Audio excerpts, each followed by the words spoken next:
The Honda-Red Bull connection might end for good in a couple weeks, but Ayumu Iwasa winning SuperFormula might just be giving Red Bull a proper headache anyway. Hello and welcome fellow motorsports fans. The days of Honda-backed drivers at Red Bull Racing may be numbered, but couldn't Iwasa still be part of the solution for Red Bull's problems? We will explore that question together, talk about Maya Weug throwing her title dream away in F1 Academy, discuss just how much Kimi Antonelli has grown this year, and of course cover all the relevant news and karting action of the race week gone by, so let's get to it. SuperFormula is finally a part of this channel once again, though I may or may not have had to watch a Russian broadcast to see the races. Either way, Ayumu Iwasa securing the title is not only a huge contrast to the combination of bad luck for him and a bit of a secondary role from Weug in the Honda camp that we witnessed in the first part of the season, it also puts Red Bull into an interesting position. Sure, they didn't seem particularly interested in him after last season, he isn't a part of the junior team anymore, and Honda is fully gone from Red Bull next year as well, but with the second seat issues continuing, they might still be tempted to go for yet another gamble. Personally, I believe Iwasa is better off staying where he is, even though I understand no driver will ever reject an F1 offer, and rightfully so. He has always been a front runner and was rightfully at least around the F1 conversation, but there is a reason he did not get in. He was good, but someone else was always just a tad better. And it wasn't like his campaign here was flawless. His pace is undeniable, but mistakes were also made, as seen with him crashing himself out in the first race just this weekend. With the data we've got publicly, I reckon it is near impossible to make a case for him being a clear upgrade over any of the existing Red Bull drivers and Lindblad. If anything, the opposite is the case. I'd much rather see him have another go at SuperFormula next season, and maybe he can find himself in a hypercar alongside that in the future if he wants. Sounds like a much better way to have a great racing career if you ask me. But this is the sort of thing where I can see both sides of the coin, so I'd love to know what you guys think. Toyota ace Sho Tsuboi unfortunately did not manage to defend his title, even though he arguably still looked like the strongest driver across the season. Though that comes with the caveat that I have of course only properly watched about half of it. He was comfortably the fastest Toyota man here once again, but I reckon he got screwed, at least in part, by the Fuji replacement race taking place at Suzuka of all places, essentially replacing a near certain Toyota win with another freebie for the Honda army. Combine that with the fact that Honda just brings more top teams to the table, and more to that in a second, and you can see how Tsuboi lost so many points in a single weekend with no real opportunity to do anything about it.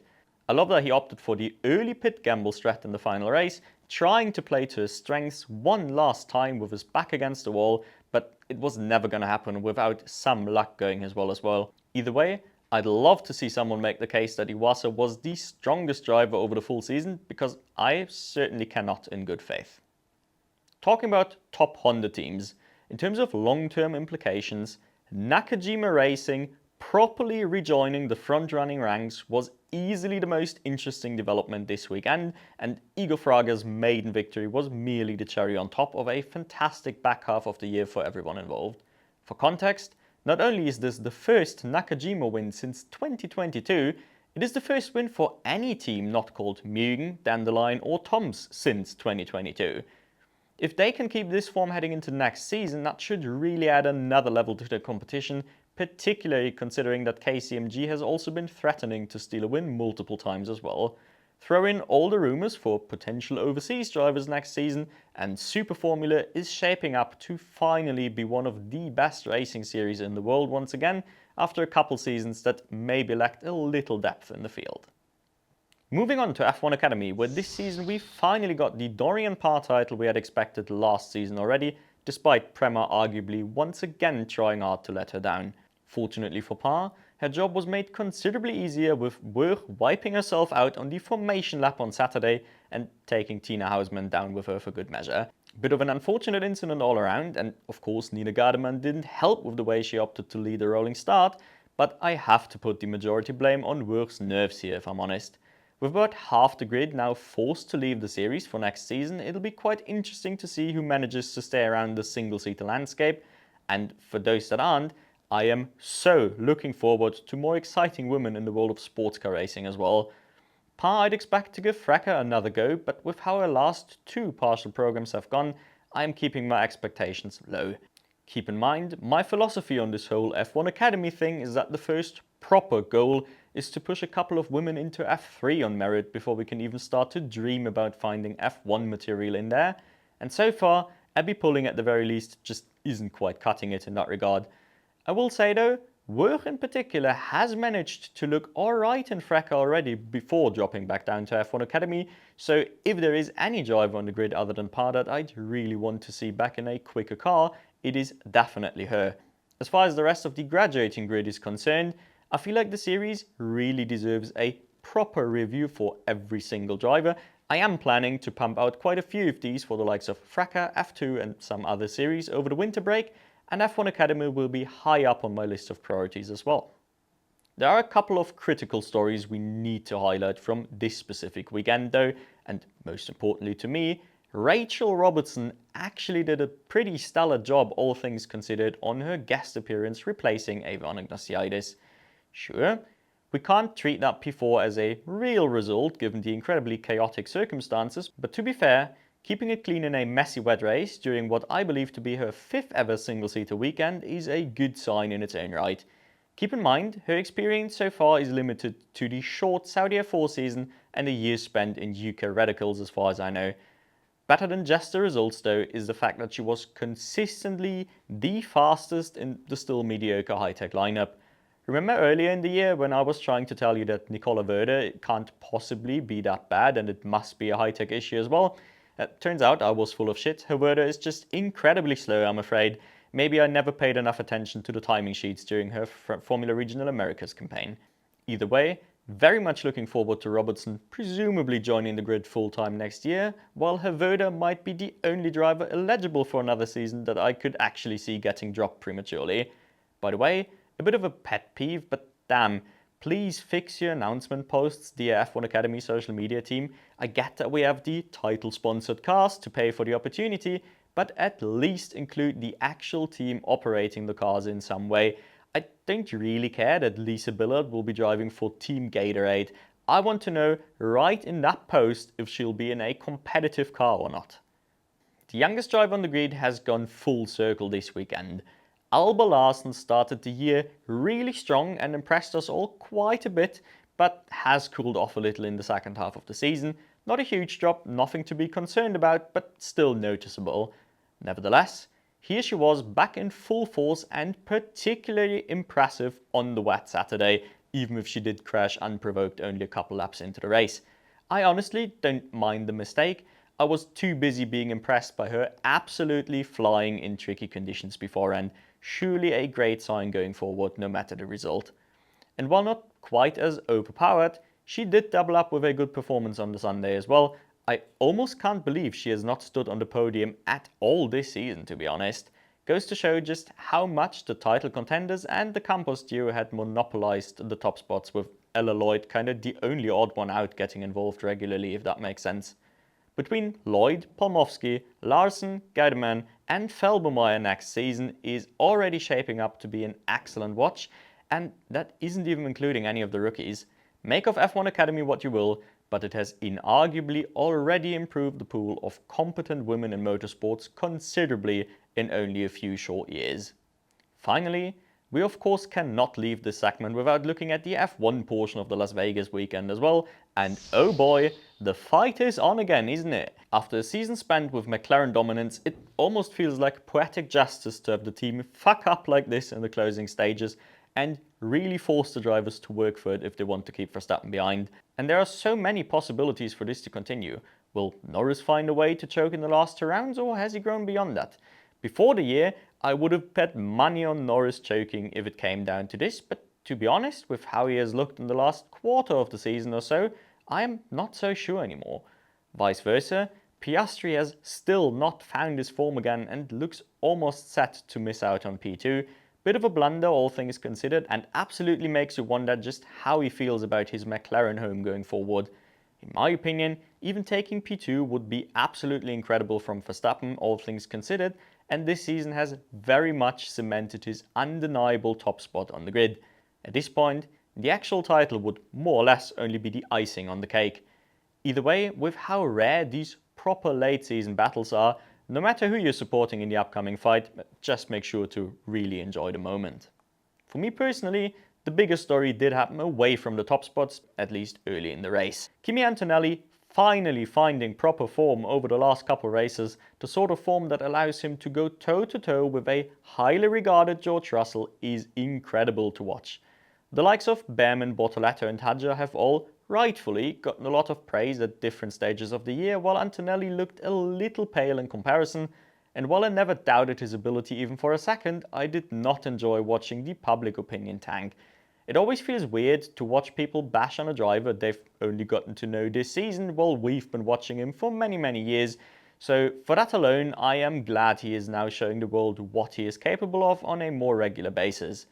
Driving from P17 to P4 on the road was absolutely brilliant, especially when you consider how Hamilton got stuck at around P10 while on the same quest. Though admittedly, that says as much about Hamilton's issues as it does about Antonelli's talent, but that is besides the point. I am now more confident than ever that Antonelli will put up a proper season-long fight against Russell next season before hopefully eclipsing him in a year or two. Do I sound like a delusional fanboy, or am I just being realistic? Let me know what you think down below. I reckon it is a bit of both. But that was already it for the single seat action, so now it is of course time for our quick weekly karting report. The 3-round WSK Finals Cup has come to an end, marking the penultimate big karting weekend of the year. In the Mini Under 10s, it was once again the American faction dominating the headlines at the front, as Andretti Jr. Zane Burgess finally bagged his first victory on European soil, while Red Bull Jr. Win Gottschalk did enough to claim the title despite a rather scrappy final with a P7 on the road and way too many penalties post-race to actually score points. It has to be said, getting multiple 10-second penalties for dangerous driving is a rather rare occurrence and hopefully something that won't become a pattern. Then again, these kids are so young that A, mistakes like that are expected, and B, they tend to learn quite quickly, so I wouldn't worry too much about it. The eye test at least showed that kid has zero fear and is willing to send it anywhere, inside, outside, doesn't matter, he just went for it. Certainly a good foundation to build on in the skills department. For the regular minis, the season ended pretty much like it began, with Nicolo Perico schooling the field one last time to take a dominant win and by extension yet another title. Really, not much more to say about this class. Perico was far and away the standout driver of the year in that regard. And crucially, according to the commentators, this was his last race in the minis, therefore we should all be looking forward to his junior debut. Let's hope he adjusts faster than Daniel Miron Lorente. Speaking of DML, the Aston Martin Jr. finally scored his first ever podium in the OK Juniors at the very last time of asking in his rookie season, and somehow that wasn't even the main story here. The title battle went down to the wire with Bosco Arias wrecked early in the race, but Noah Baglan for once not quite shining with front-running pace.